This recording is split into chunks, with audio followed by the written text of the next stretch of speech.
नमस्कार विद्यार्थी मित्रांनो, तर आज मी तुम्हाला इयत्ता 8वीचा प्रॅक्टिस सेट 13.1 करणार आहोत. अतिशय छोटा असा चॅप्टर आहे, पण जेवढा छोटा आहे तेवढाच अतिशय महत्त्वाचा असा प्रॅक्टिस सेट आहे.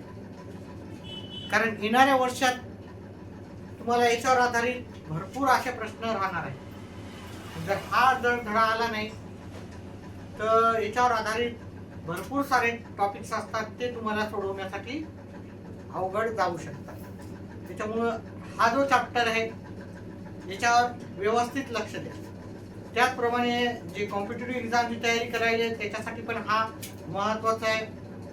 9वी 10वीचे विद्यार्थी आहेत, 10वीचे स्पेशली, जर त्यांना बेस येत नसेल तर आपण हा व्हिडिओ त्याच्यापर्यंत नक्कीच पोहोचू शकतो. आता इथे सांगितलं की दोन कोणते त्रिकोण हे कॉन्ग्रुएंट आहेत आणि ते कशामुळे कॉन्ग्रुएंट आहेत ते पण सांगायचं. आपण जर पहिला त्रिकोण पाहिला इथं, ठीक आहे, इथं मार्किंग केलेली आहे, ते व्यवस्थित लक्ष द्या. इथं एक इकडच्या साईडला एक त्रिकोण आहे आणि इकडच्या साईडला एक त्रिकोण आहे. व्यवस्थित in triangle WXZ and triangle WZY. जर आपण इथं पाहिलं, पहिला इकडे साईड दिलेली आहे, ही साईड एक सारखी दिसते, है की नाही. इथं दोन मार्किंग आहे, इथं दोन मार्किंग आहे, त्याला आपण साईड म्हणतो, साईड.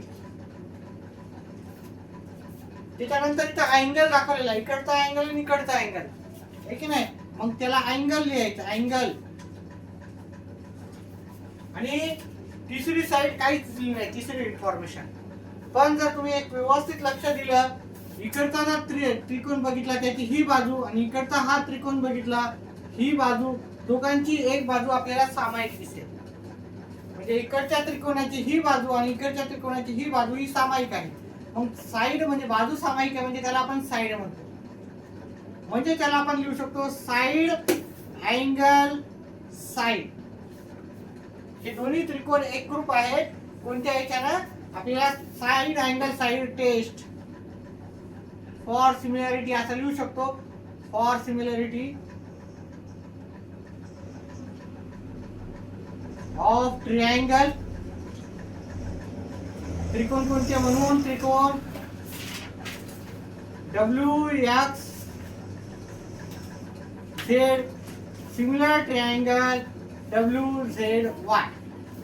अशा पद्धतीने आपल्याला लिहायचं. आता तुम्हाला ह्या प्रत्येक गोष्ट लिहायची तर तुम्ही एक्सप्लेनेशन मध्ये लिहू शकतो, पण आठवीला आपल्याला एवढंच आहे, ते दोन त्रिकोण कशामुळे एकरूप आहेत. आता जर दोन त्रिकोण एकरूप असतील तर त्याला संगत कोण आणि संगत बाजू काय राहतात? बाजू प्रमाणात राहतात आणि कोण एकरूप राहतात. ते भाग आपल्याला आठवीला नाही, त्याच्यामुळे आपण डिस्कस नाही करत आहे. आता ह्या त्रिकोणामध्ये पण आज जर पाहिलं आपण दुसऱ्या नंबरच्या, इथे ही साईड आहे, हा कोण आहे आणि ही साईड एक सारखी आहे. पण हा 90 अंशाचा कोण असल्यामुळे तुम्ही याला साईड हायपोटेनस टेस्ट म्हणू शकता. हायपोटेनस साईड टेस्ट, किंवा इथं साईड अँगल साईड टेस्ट असं पण म्हणू शकतो. यालाच आपण मराठीत साईडला बाजू म्हणतो, अँगलला कोण म्हणतो आणि साईडला बाजू म्हणतो. म्हणजे मराठीत जर पाहिलं, बा कसोटीनुसार एकरूप आहे असं आपण म्हणू शकतो. इथे पण तेच, एक कोण 90चा आहे, इथे नावं द्यायचे विसरलेले आहेत, आपण नावं देऊन टाकू. पहिले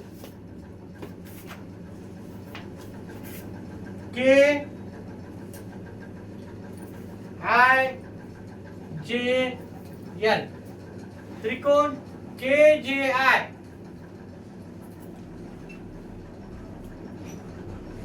and triangle JIL. आता इथे जर पाहिलं, साइड अँगल आणि ही साइड एक साइड की, पण मी तुम्हाला सांगितलं की दोन पद्धतीने हे दोन त्रिकोण आपल्याला काय दाखवू शकतात? एकरूप. असं लिहा नाही तर असं लिहा, काही चालते. दोन्ही त्रिकोण एकरूप आहेत, कॉन्ग्रुएंट आहेत. आपण याला काय लिहू शकतो उत्तरामध्ये? साइड SAS SAS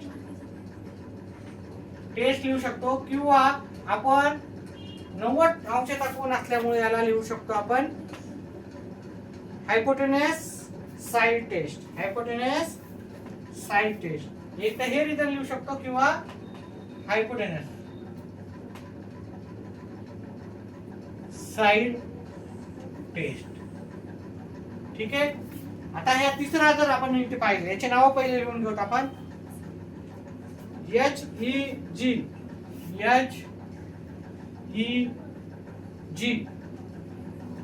आणि इथं आहे F आहे वाटतं. इथं मला थोडं व्यवस्थित हिदार्थ नाही आहे.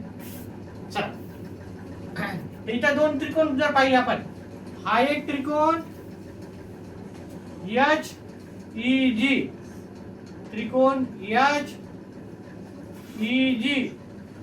आणि FEG.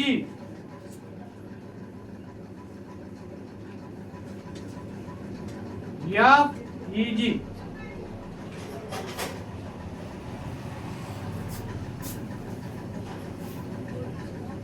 दोन्ही समरूप आहेत. ते कशा याच्यामुळं, ही ह्या साइडला ही साइड एक सारखी आहे, पहिली साइड झाली.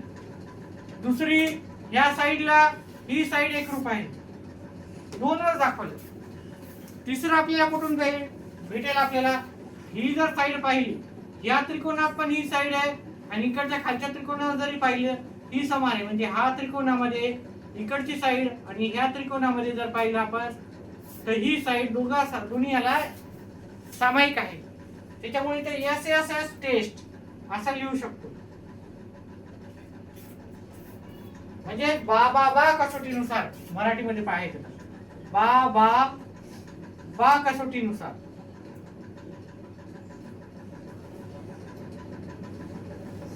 हे दोन्ही त्रिकोण एक रूप आहे.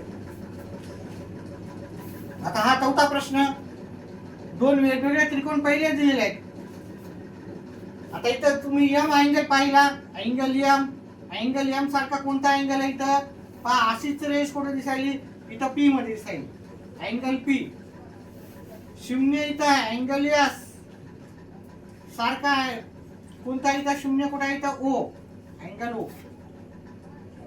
आणि इथं दोन रेषा दिसायल्या, मग हे काय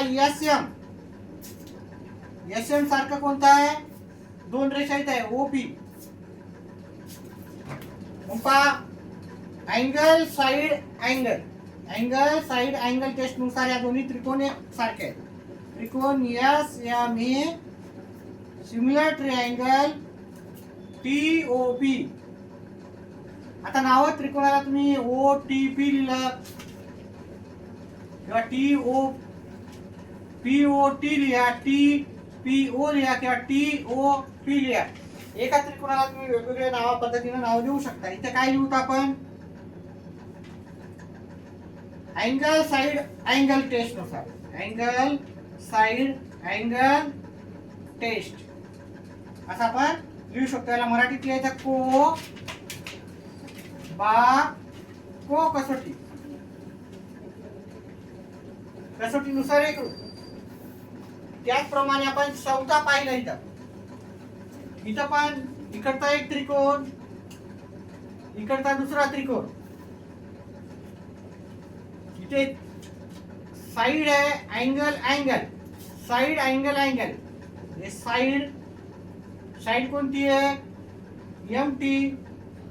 याची साइड जिथे दोन रेषा दिसायल्या, इकडे ह्या त्रिकोणात दोन रेषा आपल्याला TS मध्ये दिसतात. इथं आपल्याला क्रॉस मार्क दिसायला T ला, इथं क्रॉस मार्क T ला दिसायला, म्हणजे अँगल T सारखाच अँगल T आहे.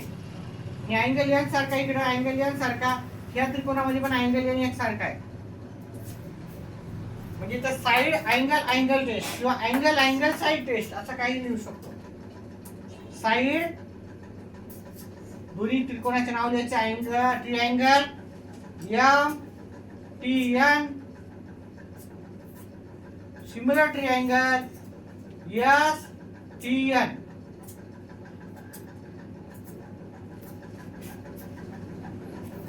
Side angle